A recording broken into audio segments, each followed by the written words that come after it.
അസ്സലാമു അലൈക്കും വറഹ്മത്തുള്ളാഹി വബറകാതുഹു. അൽഹംദുലില്ലാ വസ്സലാത്തു വസ്സലാമു അലാ റസൂലില്ലാ. പ്രിയ നിറഞ്ഞ സഹോദരങ്ങളെ, മുഹമ്മദ് നബി സല്ലല്ലാഹു അലൈഹി വസല്ലമയെ സ്നേഹിക്കുക എന്നത് ഒരു മുസ്ലിമിൻ്റെ ഈമാനിൻ്റെ ഭാഗമാണ്. നബി സല്ലല്ലാഹു അലൈഹി വസല്ലമയെ സ്നേഹിക്കാത്ത ഒരാൾക്ക് ഈമാനിൻ്റെ മാധുര്യം അനുഭവിക്കാൻ സാധിക്കുകയില്ല. എന്നാൽ ഇവിടെ നമ്മൾ വളരെ ഗൗരവത്തോടു കൂടി ചിന്തിക്കേണ്ട ഒരു കാര്യമുണ്ട്. റസൂലുള്ളാഹി സല്ലല്ലാഹു അലൈഹി വസല്ലമയെ സ്നേഹിക്കുന്നതിൻ്റെ പേരിൽ അദ്ദേഹം പഠിപ്പിക്കാത്ത ഒരു ആരാധനാ കർമ്മം നമുക്ക് മതത്തിൽ പുതുതായി ചേർക്കാൻ അനുവാദമുണ്ടോ? സ്നേഹം എന്നത് നമുക്ക് ഇഷ്ടമുള്ളതൊക്കെ ചെയ്യുക എന്നതാണ്. അതല്ല നമ്മളെല്ലാം സ്നേഹിക്കുന്നു എന്ന് പറയുന്ന റസൂലുള്ളാഹി സല്ലല്ലാഹു അലൈഹി വസല്ലമ പഠിപ്പിച്ചതുപോലെ നമ്മളെല്ലാവരും ജീവിക്കുന്നതാണോ യഥാർത്ഥ സ്നേഹം? ഇവിടെയാണ് മൗലീദിൻ്റെ വിഷയം നാം ശാന്തമായി മനസ്സിലാക്കാൻ ശ്രമിക്കേണ്ടത്. സഹോദരങ്ങളെ, സമസ്ത പണ്ഡിതന്മാർക്കിടയിലും ദക്ഷിണ കേരള ജംഇയ്യത്തുൽ ഉലമയുടെ പണ്ഡിതന്മാർക്കിടയിലും പാണ്ഡിത്യത്തിൽ അംഗീകാരം ലഭിച്ചിരുന്ന ഒരു വ്യക്തിത്വമാണല്ലോ തഴവ മുഹമ്മദ് കുഞ്ഞു മൗലവി. അദ്ദേഹം രചിച്ച വളരെ പ്രസിദ്ധമായൊരു കൃതിയാണ് അൽ മവാഹിബുൽ ജലിയ എന്ന കൃതി. പരിശുദ്ധ ഖുർആനിൽ നിന്നും അതുപോലെ തന്നെ നമ്മുടെ നാട്ടിലെ സുന്നി പണ്ഡിതന്മാരെന്ന പേരിൽ വിളിക്കപ്പെടുന്ന ആളുകൾ പ്രചരിപ്പിക്കുന്ന പല ഫിഖഹിയായ അഖീദാപരമായ വിഷയങ്ങളും തസവ്വുഫും ചരിത്രവുമൊക്കെ ഉൾപ്പെടുത്തി ആയിരക്കണക്കിന് വരികളിലായി രചിക്കപ്പെട്ട വലിയ ഒരു കാവ്യകൃതിയാണ് അൽ മവാഹിബുൽ ജലിയ. അതിൽ മൗലീദിൻ്റെ ചരിത്രത്തെക്കുറിച്ച് തഴവ മുഹമ്മദ് കുഞ്ഞു മൗലവി എഴുതുന്ന വരികൾ നമ്മൾ വായിക്കേണ്ടതുണ്ട്. മൗലീദ് കഴിക്കൽ മുമ്പ് പതിവില്ലാത്തതാ, അത് ഹിജ്റ 300 ശേഷം വന്നതാ എന്നും സഹാബി പറഞ്ഞതായി കാണുന്നതാ, അത് ഹലബി 1-ാം ഭാഗമിൽ നോക്കേണ്ടതാ. സഹോദരങ്ങളെ, ഈ 4 വരികളെക്കുറിച്ച് നമ്മൾ ശരിക്കൊന്ന് ആലോചിച്ച് നോക്കൂ. മൗലീദ് കഴിക്കൽ മുമ്പ് പതിവില്ലാത്തതാ. ആരുടെ കാലത്ത് പതിവില്ലാത്തതാണ്? റസൂലുള്ളാഹി സല്ലല്ലാഹു അലൈഹി വസല്ലമയുടെ കാലത്ത്, സ്വഹാബികളുടെ കാലത്ത്, താബിഈകളുടെ കാലത്ത്. റസൂലുള്ളാഹി സല്ലല്ലാഹു അലൈഹി വസല്ലം ഖൈറുൻ നാസ് എന്ന് വിശേഷിപ്പിച്ച, ഉത്തമ തലമുറ എന്ന് വിശേഷിപ്പിച്ച ആദ്യകാല മുസ്ലിം തലമുറകളിൽ അത് പതിവില്ലാത്തതാണ് എന്ന്. അത് ഹിജ്റ 300 ശേഷം വന്നതാ. അഥവാ ഇന്ന് നമ്മൾ കാണുന്ന മൗലീദ് ആഘോഷിക്കുന്ന ആ ഒരു രീതി അത് ആദ്യകാല മുസ്ലിങ്ങളുടെ പതിവായിരുന്നില്ല എന്ന്, അത് പിന്നീട് മുസ്ലിങ്ങൾക്കിടയിൽ വന്നതാണ് എന്ന് സുന്നി പണ്ഡിതനായ തഴവ മുഹമ്മദ് കുഞ്ഞു മൗലവി തന്നെയാണ് രേഖപ്പെടുത്തുന്നത്. എന്നാൽ ഇവിടെ ഒരു കാര്യം സത്യസന്ധമായി പറയേണ്ടതുണ്ട്. തഴവ മുഹമ്മദ് കുഞ്ഞു മൗലവി ഈ ചരിത്ര വിവരം എഴുതിയത് മൗലീദിനെ എതിർക്കാൻ വേണ്ടിയിട്ടല്ല. കാരണം നമുക്ക് അതേ ബൈത്തിൽ വായിക്കാൻ സാധിക്കും. തുടർന്ന് അദ്ദേഹം മുളഫർ രാജാവിൻ്റെ മൗലീദ് ആഘോഷത്തെക്കുറിച്ചും വീടുകളിൽ മൗലീദ് നടക്കുന്നതിനെക്കുറിച്ചുമൊക്കെ ഒരു നല്ല കാര്യമായിക്കൊണ്ടാണ് അദ്ദേഹം എഴുതുന്നത്. അതുകൊണ്ട് അദ്ദേഹത്തിൻ്റെ സ്വന്തം നിലപാടിനെ നമുക്കിവിടെ വളച്ചൊടിക്കേണ്ട ഒരാവശ്യമില്ല. എന്നാൽ അദ്ദേഹം രേഖപ്പെടുത്തിയ ആ ചരിത്ര സാക്ഷ്യം അത് നമുക്കൊരിക്കലും അവഗണിക്കാൻ സാധിക്കുന്ന ഒന്നല്ല. അദ്ദേഹം പറയുന്നത് വളരെ വ്യക്തമാണല്ലോ, മൗലീദ് കഴിക്കൽ ആദ്യകാല മുസ്ലിങ്ങളുടെ പതിവായിരുന്നില്ല എന്ന്. അത് ഹിജ്റ 300 ശേഷം, ഹിജ്റ 3-ാം നൂറ്റാണ്ടിന് ശേഷം മുസ്ലിങ്ങൾക്കിടയിൽ കടന്നുകൂടിയ ഒന്നാണ് എന്ന് അദ്ദേഹം വളരെ വ്യക്തമായി എഴുതുന്നുണ്ട്. അതുകൊണ്ട് സഹോദരങ്ങളെ, നമ്മളിവിടെ ചിന്തിക്കണം. മൗലീദ് കഴിക്കൽ നബി സല്ലല്ലാഹു അലൈഹി വസല്ലമയോടുള്ള സ്നേഹത്തിൻ്റെ ഭാഗമായിരുന്നുവെങ്കിൽ റസൂലുള്ളാഹി സല്ലല്ലാഹു അലൈഹി വസല്ലമക്ക് തന്നെ തൻ്റെ സ്വന്തം ജന്മദിനം ആഘോഷിക്കാൻ ഏറ്റവും വലിയ അവകാശമുണ്ടായിരുന്നു. അവിടുത്തെ പ്രിയപ്പെട്ട സ്വഹാബികൾ ഈ മൗലീദ് കഴിക്കാൻ ഏറ്റവും മുമ്പിലുണ്ടാകുമായിരുന്നു. എന്നാൽ ഏതെങ്കിലും ഒരു സ്വഹാബി നബി സല്ലല്ലാഹു അലൈഹി വസല്ലമയുടെ ജന്മദിനം ഒരു പ്രത്യേക ആഘോഷമായി ആചരിച്ചത് നമുക്കെവിടെയും ചരിത്രത്തിൽ കാണാൻ സാധിക്കുകയില്ല. അപ്പോൾ പിന്നെ നമ്മുടെയൊക്കെ ഈമാൻ അല്ലെങ്കിൽ നമ്മുടെയൊക്കെ പ്രവാചകനോടുള്ള സ്നേഹം അവരെക്കാൾ കൂടുതലാണ് എന്നാണോ നമ്മൾ അവകാശപ്പെടേണ്ടത്? നമ്മുടെ ദീൻ മനസ്സിലാക്കുന്നതിൽ അവരെക്കാളുമൊക്കെ മികച്ചവരാണ് നമ്മൾ എന്നാണോ ഇവിടെ നമ്മൾ മനസ്സിലാക്കേണ്ടത്? സഹോദരങ്ങളെ, മൗലീദ് ആഘോഷത്തെ അനുകൂലിച്ചിരുന്ന തഴവ മുഹമ്മദ് കുഞ്ഞു മൗലവി പോലും ഈ മൗലീദ് ആഘോഷം അത് ആദ്യകാല മുസ്ലിങ്ങളുടെ പതിവായിരുന്നില്ല എന്നും അത് ഹിജ്റ 300 ശേഷമാണ് വന്നത് എന്നും തൻ്റെ അൽ മവാഹിബുൽ ജലിയയിൽ രേഖപ്പെടുത്തിയത് നമ്മൾ വായിച്ചതാണ്. കാര്യങ്ങൾ ഇത്രയും വ്യക്തമായി മനസ്സിലാക്കാൻ സാധിക്കുന്നതായിട്ടും പിന്നെ എന്തുകൊണ്ടാണ് സുന്നി പണ്ഡിതന്മാരെന്ന പേരിൽ അറിയപ്പെടുന്ന നമ്മുടെ നാട്ടിലെ മുസ്ലിയാക്കന്മാരൊക്കെ മൗലീദിന് തെളിവുണ്ട് എന്ന് പറഞ്ഞുകൊണ്ട്, അല്ലെങ്കിൽ നബിദിനാഘോഷത്തിന് തെളിവ് വരുത്തിക്കൊണ്ട് ഖുർആനും സുന്നത്തുമൊക്കെ തെറ്റായി ഉദ്ധരിച്ച് സഹാബികളും താബികളും ഒക്കെ മൗലീദ് കഴിച്ചിട്ടുണ്ട് എന്ന് വരുത്താൻ ശ്രമിക്കുന്നത്? സഹോദരങ്ങളെ, ഈ വിഷയത്തിൽ ഈ നബിദിനവാദികൾ ചെയ്ത ഒരു വർക്കിൻ്റെ ഒരു ഭാഗം നിങ്ങളൊന്ന് കേൾക്കണം. നബിയുടെ ജന്മദിനം ആഘോഷിക്കുന്നതിന് തെളിവുണ്ടോ? നബി സല്ലല്ലാഹു അലൈഹി വസല്ലമ തന്റെ ജന്മദിനമായ എല്ലാ തിങ്കളാഴ്ചയും നോമ്പ് അനുഷ്ഠിക്കുമായിരുന്നു. ഹദീസിലുള്ളത് പറ്റില്ല, ഖുർആനിലുണ്ടോ?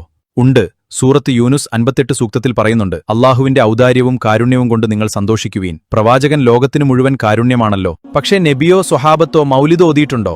ഉണ്ട്. നബിയെ പ്രകീർത്തിച്ച് കവിത ചൊല്ലിയ കഅബ് റളിയല്ലാഹു അൻഹുവിന് നബി സല്ലല്ലാഹു അലൈഹി വസല്ലം തന്റെ പുതപ്പ് സമ്മാനമായി നൽകിയിട്ടുണ്ട്. അല്ലാതെ ബിദ്അത്താണിത്, ഇത് ബിദ്അത്താണ്, ഇത് പാടില്ല എന്ന് പറയുകയല്ല ചെയ്തത്. എന്താണ് സഹോദരങ്ങളെ ഇതിലൂടെ ഇവർ പ്രചരിപ്പിക്കുന്നത്? നബി സല്ലല്ലാഹു അലൈഹി വസല്ലമ തിങ്കളാഴ്ച നോമ്പെടുത്തു. കാരണം അന്നാണ് പ്രവാചകൻ ജനിച്ചത്. ഇത് നബിദിനാഘോഷത്തിൻ്റെ തെളിവാണ് പോലും. സഹോദരങ്ങളെ, റസൂലുള്ളാഹി സല്ലല്ലാഹു അലൈഹി വസല്ലം താൻ ജനിച്ച തിങ്കളാഴ്ച ദിവസം ഇവിടെ എന്താ ചെയ്യുന്നത്?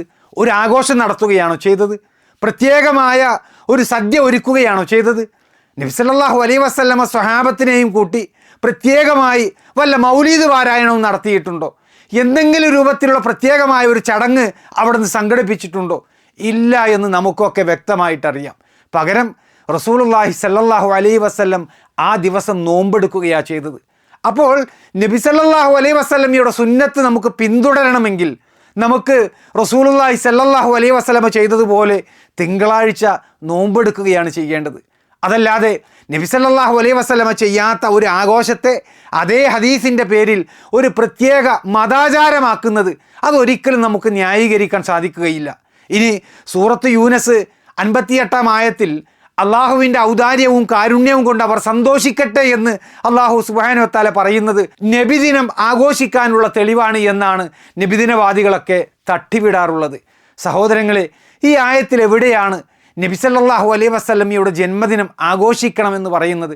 ഈ ആയത്തിൽ അള്ളാഹു സുബ്ഹാനഹു വ തആല പറയുന്ന അള്ളാഹുവിൻ്റെ ഔദാര്യം എന്നതിനെ മൗലീദ് ആഘോഷത്തിൻ്റെ തെളിവാക്കി മാറ്റുന്നത് ശരിയായ തഫ്സീറാണോ എന്ന് നമ്മൾ പരിശോധിക്കേണ്ടതില്ലേ?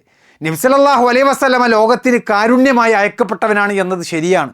അവിടുത്തെ വരവ് നമുക്കെല്ലാം വലിയ അനുഗ്രഹമാണ്, അതും ശരിയാണ്. എന്നാൽ ആ അനുഗ്രഹത്തിന് നന്ദി പറയാനുള്ള മാർഗം അത് റസൂലുള്ളാഹി സല്ലല്ലാഹു അലൈഹി വസല്ലമ പഠിപ്പിച്ച മാർഗം തന്നെയായിരിക്കണം.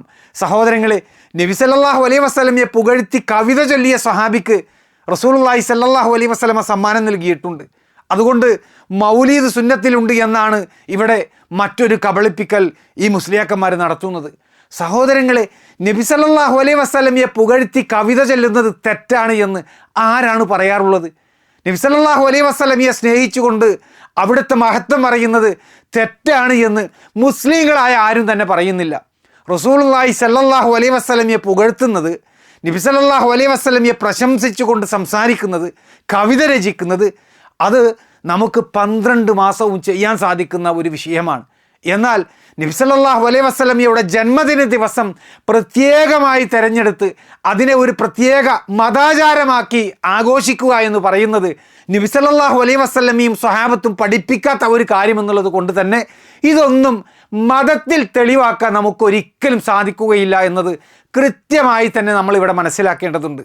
സഹോദരങ്ങളെ, ഇത് ഏതെങ്കിലും ഒരു വ്യക്തിയോടുള്ള വിദ്വേഷത്തിൻ്റെ വിഷയമല്ല, ഏതെങ്കിലും പണ്ഡിതന്മാരെ അപമാനിക്കാനുള്ള ശ്രമവുമല്ല. ഇത് റസൂലുള്ളാഹി സല്ലല്ലാഹു അലൈഹി വസല്ലമയോടുള്ള നമ്മുടെ സ്നേഹം അത് എങ്ങനെ പ്രകടിപ്പിക്കണമെന്നുള്ള ആത്മാർത്ഥമായ ചർച്ചയുടെ ഒരു വിഷയമാണ് ഇവിടെ ഈ ഉള്ളവൻ പങ്കുവെക്കുന്നത്. റസൂലുള്ളാഹി സല്ലല്ലാഹു അലൈഹി വസല്ലമ പറഞ്ഞു, എൻ്റെ സുന്നത്തും എനിക്ക് ശേഷം സന്മാർഗം ലഭിച്ച ഖലീഫമാരുടെ സുന്നത്ത് നിങ്ങൾ മുറുകെ പിടിക്കണമെന്ന്. അതുകൊണ്ട് നമുക്ക് ചോദിക്കാൻ സാധിക്കും, നബി സല്ലല്ലാഹു അലൈഹി വസല്ലമ ചെയ്തതാണോ നമുക്ക് വേണ്ടത്? അതല്ല, നബി സല്ലല്ലാഹു അലൈഹി വസല്ലമ ചെയ്തിട്ടില്ലാത്തത് നബി സല്ലല്ലാഹു അലൈഹി വസല്ലമയുടെ പേരിൽ ചെയ്യുന്നതാണോ നമുക്ക് വേണ്ടത്? തഴവ മുഹമ്മദ് കുഞ്ഞു മൗലവി മൗലീദിൻ്റെ ചരിത്രത്തെക്കുറിച്ച് എഴുതിയ വരികൾ നമുക്ക് വീണ്ടും ഒന്ന് ഓർക്കാം.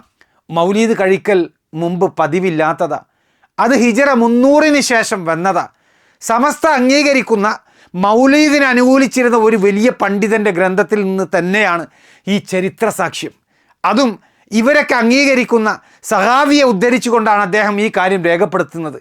സഹോദരങ്ങളെ, ഇവർ പഠിപ്പിക്കുന്ന പല മതവിഷയങ്ങളും കോർത്തിണക്കിക്കൊണ്ട് ആയിരക്കണക്കിന് വരികളുള്ള മലയാള കാവ്യരൂപത്തിലുള്ള അൽ മവാഹിബുൽ ജലിയ എന്ന ഗ്രന്ഥം രചിച്ച തഴവ മുഹമ്മദ് കുഞ്ഞു മൗലവി അദ്ദേഹത്തെ മതനിയമങ്ങളിൽ നിപുണനായി മുസ്ലിയാക്കന്മാർ പരിചയപ്പെടുത്താറുള്ള ഒരു പണ്ഡിതനാണ്. കേരളത്തിൻ്റെ വിവിധ ഭാഗങ്ങളിൽ ദീർഘകാലം മതപ്രഭാഷണങ്ങൾ നടത്തിയ ഒരു പണ്ഡിതനാണ്.